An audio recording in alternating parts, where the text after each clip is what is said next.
Hello, hello, hello, hello. Good morning, good afternoon, good evening, depending on your time zone. Welcome to my channel. My name is Ogbanje Joseph.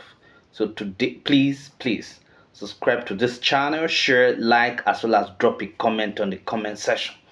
So today we're going to be looking at modernization theory in relation to political development. Modernization theories in relation to political development. Now, modernization is used to describe the process, by which traditional societies become more Western or acquired, the character of the technologically advanced countries. Now, the term modernization is gotten from the base word modern. Frequently, modernization has been equated with the attitudes of the capitalist Western countries, a strong personal work ethic, and individual entrepreneurship. So, what is the concept of modernization? So, conceptually, according to Otaki Alanana 2006, the term modernization is used to refer to the experience of social change in the new nations. That is countries that are emerging from colonial exploitation and domination. According to Tilly 1985, modernization is all-encompassing process which includes the creation of industrial labor, the creation of industrial labor force, urbanization, widespread education of the population, widespread political participation, and other independent transformation in the society. Now, modernization also implies, a process of change towards those types of social, economic, and political systems, which had developed in Western Europe and North America from 17th, century, and had then spread to other parts, to other parts of the world. Okay, so now, modernization, okay, is actually, is like the development, it is actually a process in which, okay, modernization is actually a process, it represents change in values, in behaviors, in attitudes, and all of that. Okay, so those are just the major things.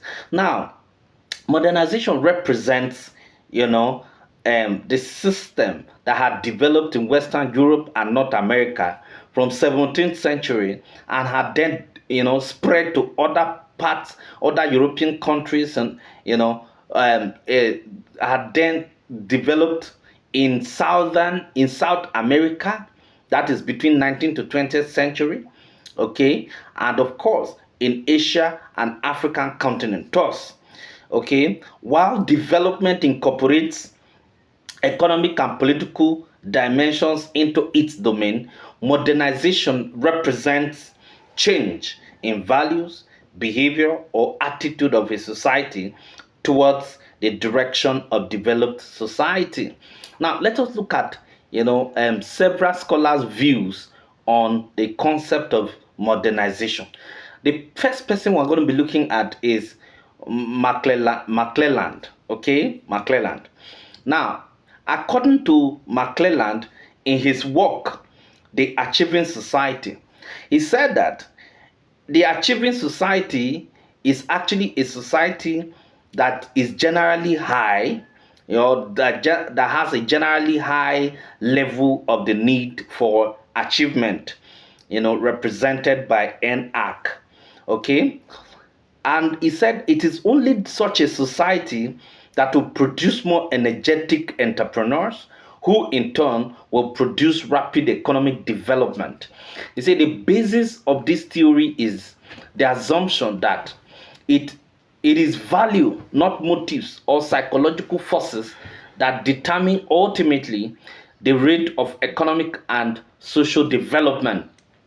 According to McClelland, okay, for a society to be developed, such a society must encourage her population, to strive for NAC, because it is you know, because it is one of the number of needs which characterizes man and determines much of his behavior and brings about development. Now, according to W. Rostow, now W. Rostow, in his view, okay, of development, particularly in his work, The Stages of Economic Growth, there are 5 stages of economic growth. Stage one is the traditional stage. This is peasant based, custom bound, and a society with primitive technology. Stage two is a precondition to take off stage.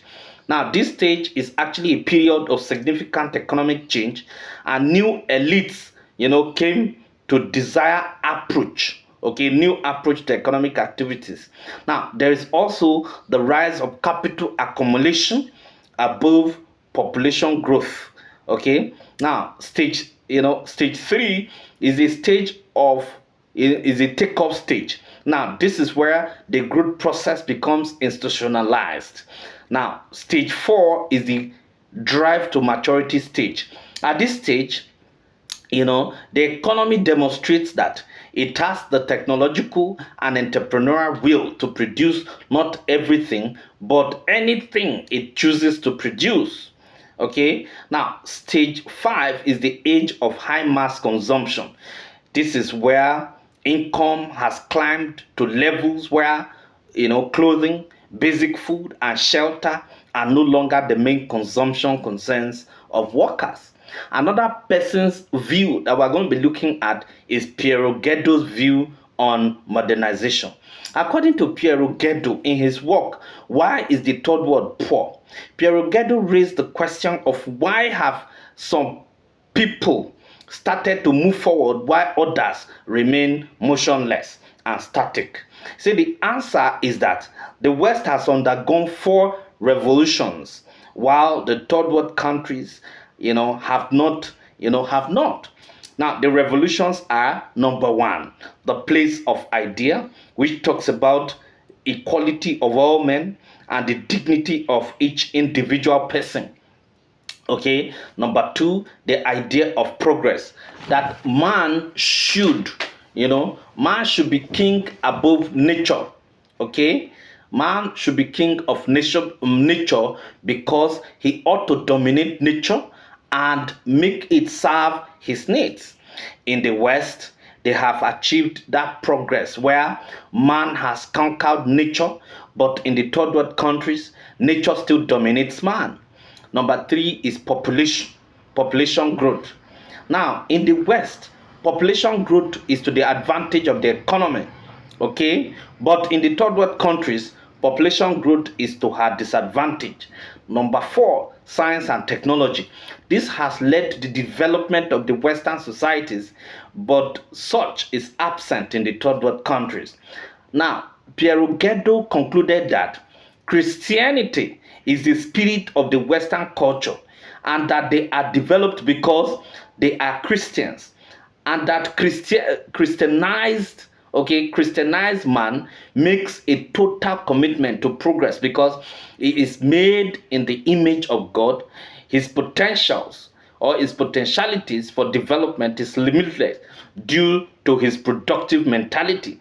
But the third world is underdeveloped because people are godless, okay, and they lack progressive mentality of the West. Now, in conclusion, therefore, modernization implies the process of change in the direction of developed Western capitalist countries. Now, what is the critique of the modernization theory?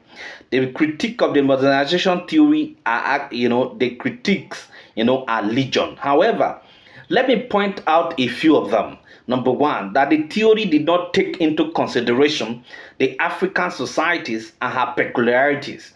Number two, that the theory was not based on rigorous scientific analysis, particularly the 5 stages of Rostow. Number three, that the theory looks at development only from the Western perspective. Number four, Piero Geddo's 4 revolutions are faulty because countries like Japan, UAE, China, and among others are developed today not because they are Christian countries. Okay, then number five, The theory sees underdevelopment as natural, but underdevelopment is actually far from being natural.